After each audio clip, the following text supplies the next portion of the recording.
Good morning, everyone. Today, Lieutenant Governor Flanagan and I are prepared to release our administration's recommended supplemental budget. Those of you in this room know that as far back as the November forecast numbers, we were stressing the need to be cautious, the need to make sure that rainy day funds were replenished, and the need to make sure we focused on those most pressing needs that Minnesotans were experiencing. I'm committed to ensuring the state of Minnesota is prepared for whatever comes our way. Minnesotans know preparing for those unexpected things in life is the right thing to do. Having plans in place and resources ready and stocked is the right thing to do. That's why my #1 priority of the 2020 supplemental budget proposal is to maintain our state's rainy day accounts, savings accounts, and keeping money on the bottom line. From there, our budget addresses emergency responses and critical preparedness for our state's needs.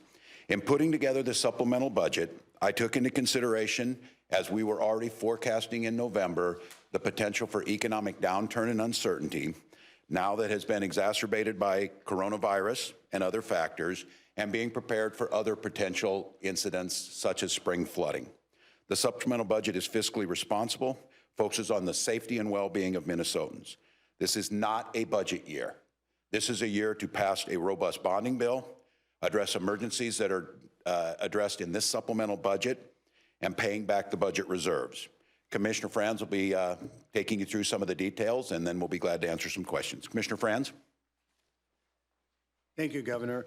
You know, the first element of this budget proposal is one of making sure that we have fiscal stability and replenishing the budget reserve. A full reserve is not only an important element of Minnesota's preparation for changing economic times, it is also a key ingredient for credit rating agencies to view our status as a state in terms of our AAA credit rating. Given the level of uncertainty in our economy, our supplemental budget leaves $1.2 billion on the bottom line. Lastly, with our continued commitment to strong fiscal management, we again maintain structural balance in the future, which is when projected revenue exceeds projected spending in a biennium. With our projected balance announced during the February forecast, we were able to fund $257 million in emergency needs and critical priorities. Governor Walz and Lieutenant Governor Flanagan will go into more details, but I want to start with some overall priorities that have strong support. First of all, protecting Minnesotans from COVID-19, which has already been signed into law, and the governor will talk about more to come. Keeping Minnesotans resilient by replenishing the disaster assistance contingency account. Responding to the mental health crisis, keeping our communities safe and ensuring transit safety, preventing farm accidents, making Minnesota Real ID ready, combating youth vaping, and helping families afford child care. Lastly, we urge passage, as the governor mentioned, of the local jobs and projects plan that supports many deserving investments in the long term for Minnesota. We also need to maintain our state assets in the future, and we have the capacity to borrow money at very low rates and still invest over the next 2 to 4 to 5 years, which might also be a counter-cyclical message or opportunity given the economy and the current situation. And turn it back over to you, Governor. Thank you, Commissioner. And again, as we went back to November and then again when the February numbers came out, this is what we anticipated. We saw an 11-year bull market run that most experts anticipated. We said at that time there were yellow lights flashing. We're seeing again today that some of those factors, of course, a global pandemic. So to be prepared, to be ready, Minnesota with this budget and with the bonding proposal put forward is in as strong as fiscal shape as any state in the nation. It ensures that there's flexibility on the bottom line to use our public health system and our partners, which we have been very clear about. And again, I want to make note the bipartisan collaboration. We have anticipated that cases of coronavirus would increase. We're seeing that pattern play out. We know that there is more to come, and there's going to be over the next coming hours and days decisions that will need to be made to make sure that we flatten the spread of that curve, to make sure that we start moving into that community mitigation phase as that dial starts turning up of some of the things that we can take into consideration. Having that rainy day fund, having a solid budget, finishing the work at the legislature so we can focus on our main priority is protecting Minnesotans and making sure our economy's resiliency is there. I think something of note to tell you is the thoughtfulness of this. I'm not sure that I can say this factually, but I would guess, maybe you could help me, this is a one-page budget. So it's not often you get a one-page budget. It is a one-page budget focusing on those priorities of emergency and responses that Minnesotans need to move forward. So with that, we would certainly be glad to answer any questions. Did I understand Commissioner Frans correctly that you were proposing leaving $1.2 billion on the bottom line? That is correct. I think that, I don't know if that's unprecedented, but that's a large amount. How can you force that, for lack of a better term, given the demands by Democrats in the House on early childhood education and Republicans in the Senate on tax cuts? Well, I think these are realistic folks, too. When we've seen the largest stock in the stock market that we've probably seen in a generation, where we've seen an unprecedented global pandemic, where we know we have to pay back the funds, and what they understand is what the commissioner was talking about, when revenues decrease more than expenditures are out there, they know that we can't get into a position where programs that are protecting Minnesotans, especially the most vulnerable, are cut. So I think this situation has rapidly evolved. I'm grateful to the leadership of Commissioner Frans and our state economists of nonpartisan folks who were predicting where this would be so that we could craft this budget to end up where we're at. I think leaving that money on the bottom line, I would say the rapidly unfolding need, we're going to, again, within a very short amount of time, as we start communicating and coordinating, making sure Minnesotans hear a coordinated message, we are thinking of things, and the legislature's thinking of things like, what do we do with folks who don't have paid leave? How do we make sure that happens? So there are going to be resources needed during this pandemic that it makes sense to me to leave those numbers on the bottom line so that we're in a position to be flexible and react. So I think there are competing needs, but I think what you'll see, and you saw it in the response to the first tranche of COVID-19 resources that were sent to us, I think the legislature understands this, and there will be a day. There are priorities that are absolutely critical to me that aren't in here, things that I have spent my whole career trying to advocate for, but now is not the time to do that, and I think that'll be the message. Is it fair to say that the COVID-19 pandemic is now tempering expectations by yourself and also other lawmakers around how conservative lawmakers and yourself should be? I think it is. I think some are kind of catching up with us. Again, I would say those of you who were there, I started delivering this message of let's be responsible. I think listening to the experts that were out there and seeing this curve. And again, regardless of if COVID-19 were here or not, I think most of the indicators were that there would be a slowdown and it would be prudent for us to be prepared for a rainy day fund. I do think now what we're seeing both globally and we're seeing in other states, that I think that probably has tempered expectations to do our number one priority, and that is to the health and safety of Minnesotans, but to make sure that there's things we can do. And I think Commissioner Frans' point on counter-cyclical, if this, and again, we've entered bear market territory, this is exactly the times when you have the most affordable interest rates we've ever seen, and having these projects. And when you do a bonding bill, to keep in mind, from the shovel-ready projects to redoing some of the main storm sewers under Minneapolis, that may be 4 years out. You're creating that stream that will keep the economy going. What about early childhood education? House Democrats had said they wanted to spend the surplus on pre-K and early childhood education. I don't see that here. Yeah, and I think it goes back to this. I think I had been again, certainly believe that that is a worthy cause. It's something that we need to do. I just think the situation has changed in a manner that, for us to understand both the rainy day funds of the $491 million, inflationary costs, and now the need, I don't think it is probably out of the realm that hospitals will be coming to the legislature in the coming days and asking for upwards of $100 million for COVID responses. Those are the types of things that I think now, and these are all worthy causes. I think what we had to do is the triage work Minnesotans expect us to do, for example, disaster assistance contingency account. Spring flooding does not care that we're in the middle of a COVID crisis, and we're going to, and our emergency management system is preparing for that eventuality of what that will look like. So I think expectations will be tempered now. Now is not the time to do this. You're seeing the same, I think, attitude in Washington, D.C. at the federal level of them starting to think about how do we respond differently. I'm just, again, want to thank folks who had the foresight years ago to have a rainy day fund.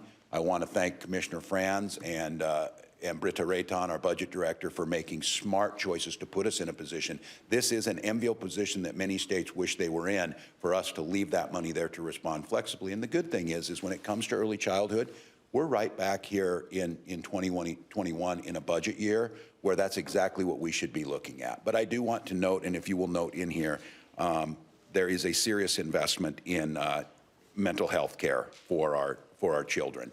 And we're seeing that play out, that schools know that they're under incredible pressure. We don't have enough of those mental health professionals there. So this starts to get at some of that. So. Yeah, thank you. Governor Cuomo has asked his Myron and Frans to go back and update the revenue forecast now, not waiting for the next cycle because of what's happened since its last forecast. You know, one of the things that this is obviously a changing situation. When we released the forecast on February 27th, 2 weeks ago, at that time, some of the information we were relying on from IHS, our consultants, was even earlier in February. Well, IHS Consultants has recently changed their economic outlook just several days ago from 2.1% for this year, 2020, to now 1.8%. But that was several days ago. So clearly the situation is changing, but we're not going to have an opportunity to really change numbers until we see this play out a little bit longer. But we will be monitoring this on a daily basis, providing the governor and the leaders with information about changing revenue streams, about changing expenditures. Both sides of the equation are changing on a daily basis, and that's what we need to monitor on a daily basis and be able to provide good updates. And we will provide an April 10th economic update. That's our next scheduled one, but we'll not wait until then if we need to. Governor, your recommendations come with any suggestions for time management on the part of the legislature? You know, what needs to get done now in case the plug needs to be pulled on the session? Yes, and I don't want to speak out of turn for the legislative leaders, but we have had, we're in close contact now. The upside of this is that you see the collaboration around COVID is also extending to talking about the legislative calendar. I would encourage them, it would be my suggestion, that in a non-budgetary year, there sounds like there's a lot of agreement on every one of the four legislative leaders. The four corners have indicated they want to get a fairly robust bonding bill done. It would be my suggestion to them is to try and wrap that up. And I say that with Minnesotans, and we'll be having a lot more information, as I said, over the coming hours and days about as the mitigation, the public mitigation starts to step up. It makes sense to me to make sure that our democratic process plays itself out. But again, we're already starting to see people question whether gather in the Capitol, do things. I think that they could get this done. I think we could get a bonding bill done. I think we could do a supplemental budget focusing on emergencies. And I think then we could get down to the work of making sure we're implementing what's coming, because we know what the curve looks like. We said it last week that being there last Thursday, from this Thursday, that the state would look very, very different. I think I would not be speaking out of turn to say from this Thursday to next Thursday, things in the state will look very different. I think last night's news that was coming across so quickly when we saw the NBA cancel their season, when we saw Tom Hanks and his wife announce, it started to become much more apparent to people that this is really going to happen. So I would, yes, again, I'm not going to force them. I'm not going to short circuit the legislative process, but I think they're thinking the same way. This is a perfect time for us to be efficiently done, get the work done of democracy, debate this, reach some compromises, and then get back home to what they need to do too. Governor, you can tell the legislature what they should do, but at some point, might you recommend that they pass these things quickly and adjourn? I know the U.S. Capitol I do is going to recommend. close April 1st. What are you going to recommend? That's right. I do recommend that. And I appreciate you prefacing that, Tom, with I'm not here to attempt to tell them that. I don't want to short circuit that. I want to continue to be clear as there's some bills that are happening around COVID that we will start putting out our recommendations or what we would like to see them do. But I'm very aware that they need to do their business, but I think it just behooves all of us that this is not the time to posture around issues that we're not going to reach consensus around, not the things that aren't going to get done. And it would be best just to focus, because if we get this done, this puts us in a strong position for spring flooding. It puts us in a strong position for the COVID situation. It puts us in a strong economic position by having that countercyclical jobs bill out there. And let's just take advantage of what we've been saying. Now is the time to rebuild our infrastructure. We will get through this. We will move through this. The economy will respond accordingly. We can do multiple things, but I don't think now is the time to be here to try and make political points alone. They will come up to that ultimate decision. My suggestion to them would be, let's finish as quickly as possible, reach a compromise, and move on. Presumably, you're making some contingency plans for closing the executive branch agencies. What is the status of those plans at this point? Yeah, we will update you more. Our continuance of operation plans have been something we've been thinking about for months, obviously. The commissioner has been working on that, what we do with our workforce. We are working what remotely looks like. The video teleconferencing in my residence has been set up, tested, and running. All of those things are ready to make sure the continuity of operations works. We will starting to be, and I know the public is really eager, and they should be, and I think concerned on making sure messages are clear. They're hearing from other states of things that are happening. This virus takes on different takes in different places. It's communicable. The nature of it is different in certain places. We're still trying to understand that, and we're striking the balance always with public safety in mind, but making sure that we're not making the situation worse. I know in New York City, talking about closing schools would put 100,000 children who are homeless on the streets, which would not improve the situation any. So those contingency plans are happening. I think what you could expect as a group here over the coming day or days to see a much more concrete plan of what that dial looks like. We're looking at CDC guidance on how to move through these steps of community mitigation, but to be very honest, they're relatively vague in some areas just because of the nature of this virus developing differently. But you will start to hear that. We will start to make those recommendations, because I think that the public's need is to get fact-based, science-based from the public health officials data, and making sure that it is clear and coordinated and that our messages are coming out. Yesterday I had the opportunity to speak to the House DFL caucus and the House Republican caucus. That's not a usual occurrence on a day, but it's happening. They're hungry for that information.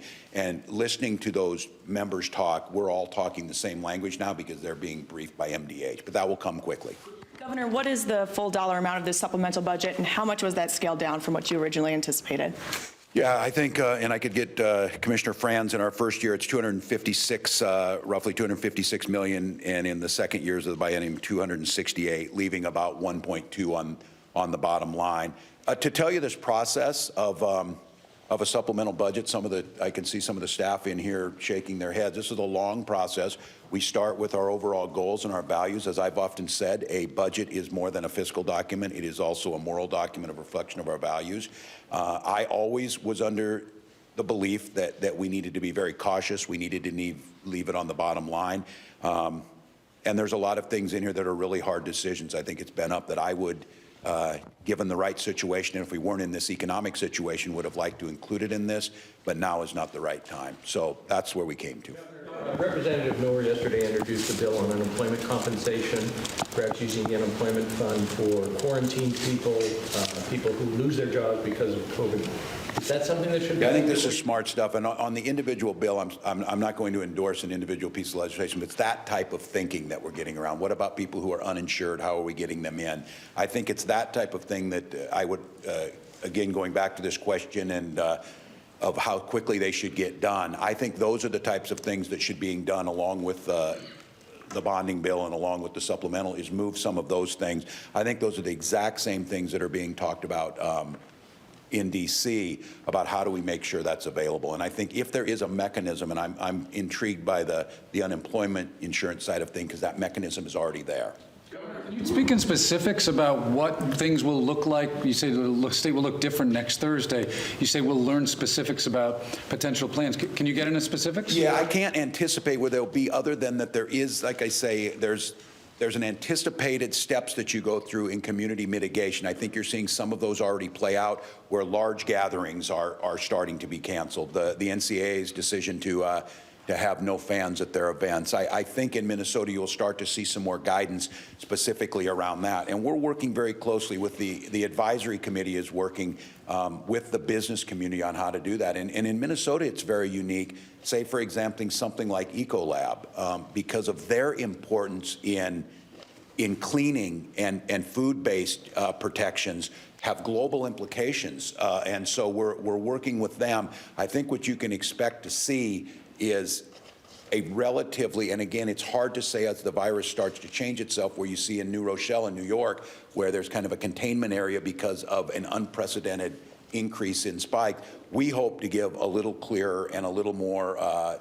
guidance around what those will be like. But to predict what it'll look like, I can't tell you exactly. I just know that, as I said that last Thursday, our staff is, as we talk to governors, things that like Mike DeWine's doing in Ohio, or talking to Jay Inslee, and my chief of staff, Chris Smitter, is talking to his counterparts in these states.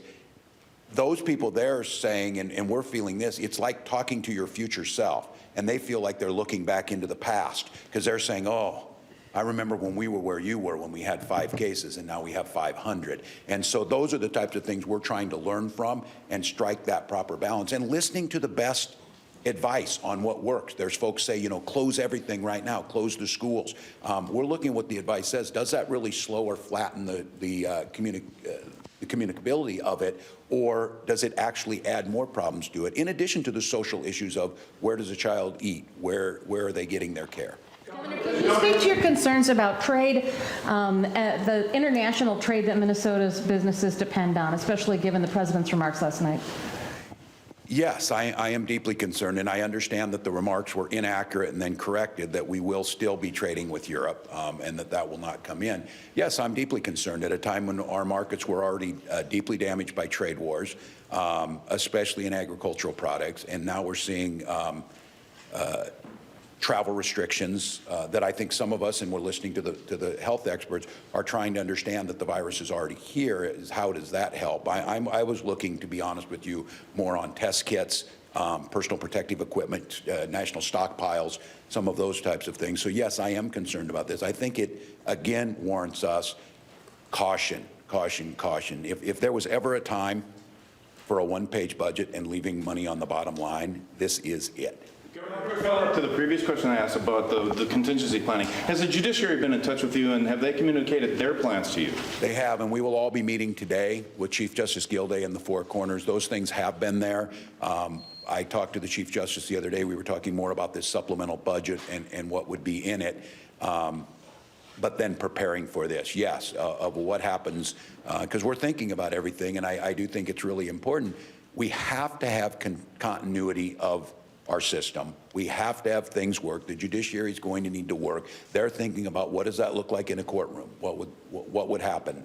So yes, we are in contact, and those will be part of it. And those are the things that are being fleshed out. And what we recognize is, and I would tell you, just give us, we're doing the 1 o'clock briefing today, and I think you'll see an acceleration of news coming out and the ability to get that to you, is that for every move we make, it kind of adds 10,000 more questions about what that means. And we're trying to think holistically about communicating very clearly and very comprehensively and cohesively to make sure that the biggest thing in this is to make sure that people feel comfortable and not confused. They know how things are being done. They know what will happen in this contingency. And I think showing them on that mitigation plan about where steps would go, of those who would say, well, why don't we go just to full quarantine? Well, the public health experts say that is not only not needed, it might be actually go against that. I had someone who didn't get one. Yes. If I can ask you, Governor, can you just summarize the current state of the Minnesota economy in terms of how much we've got in the rainy day fund, this $1.2 billion that you're talking on the bottom line,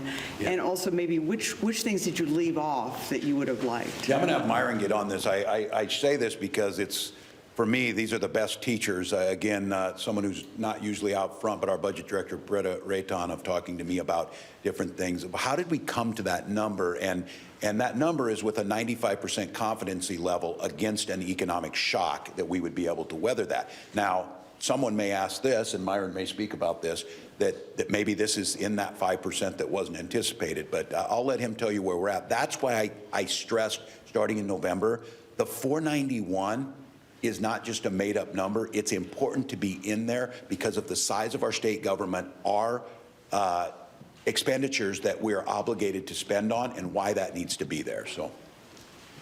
Yeah, thank you, Governor. Yeah, so what happens at this point with the $1.5 billion that we had forecasted on February 27th, that is sort of on the bottom line for 20 and 21. So what we will do, and the reason we wanted to leave $1.2 billion there was to get us through this uncertainty.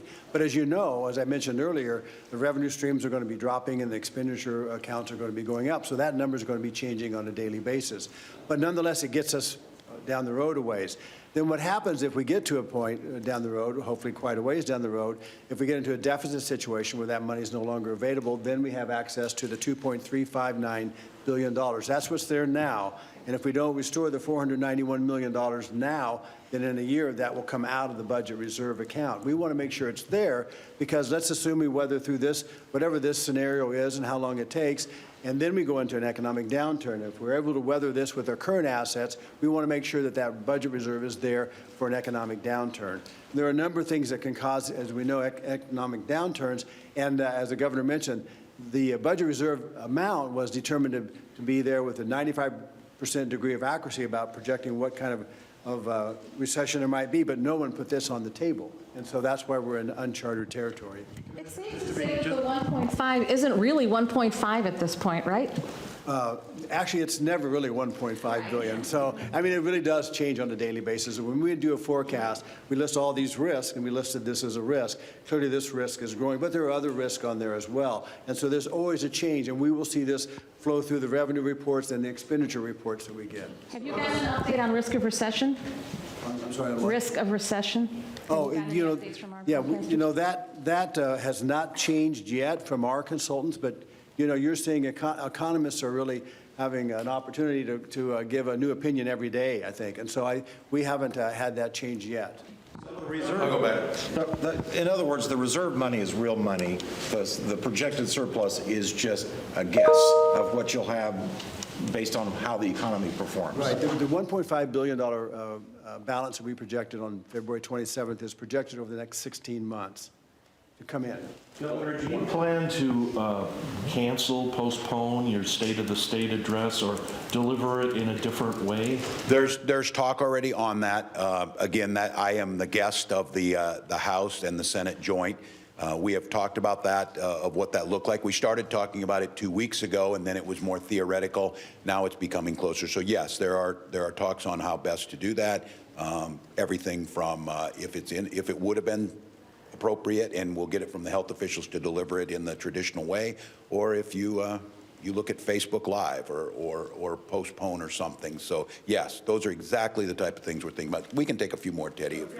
What does your administration recognize as any sort of weaknesses in the pandemic planning? I think the state prisons announced no longer visitation to the state prisons, but in terms of other potential vulnerable populations, what weaknesses has the pandemic planning revealed? Homeless populations, we've been in, of course, long-term care facilities, our state veterans homes are ones, and the prison situation is one. And I think you have to, again, when decisions like that are made, there is a ripple effect of how you have to look at that. When you make a decision like that in a prison, it ratchets up the potential for unrest, if you will. And what we have to do is, when you say you're not going to get visitors, of protecting against we don't have some type of disturbance or riot situation. So we are thinking on all of those, of what those look like with the experts in there, and then the contingency plans. Tom? Here at the Capitol, what is your view of political rallies, demonstrations, school groups on tours? I see school buses out in front now. Any recommendations you might make about that in the future? Yeah, I think what you're going to see, again, this goes to that ratcheting up community mitigation. We have yet to receive, and it's usually, as I think it's important, the health department tells us not to view it as necessarily a trigger, but we've been, I think, anticipating that first community transmission that's not coming with direct contact with foreign travel, and folks are starting to caution against that. I think that's exactly the point we're in within hours to days to start thinking about very clear recommendations. And that's where I need to, especially in the space of the Capitol, be in concert with the Speaker of the House, with the Chief Justice of the Supreme Court, with the Majority Leader of the Senate, of thinking about that. But yes, those conversations are happening daily. Already today, I had a brief. I will leave directly from here where we will be briefed again. But those are the things that I think you can expect. And I think, again, as I close here, being very clear, we will do our very best to try and make sure that we are communicating as often and as clearly as possible with you, because this is a point. One of the things that we're hearing is the most important thing we can do is get good information out to people, and that is going to be a partnership with the folks in this room. I would be remiss if I did not close in talking about, and I hope you see us modeling this, of social distancing, of continuing to wash your hands, continuing to cover your cough.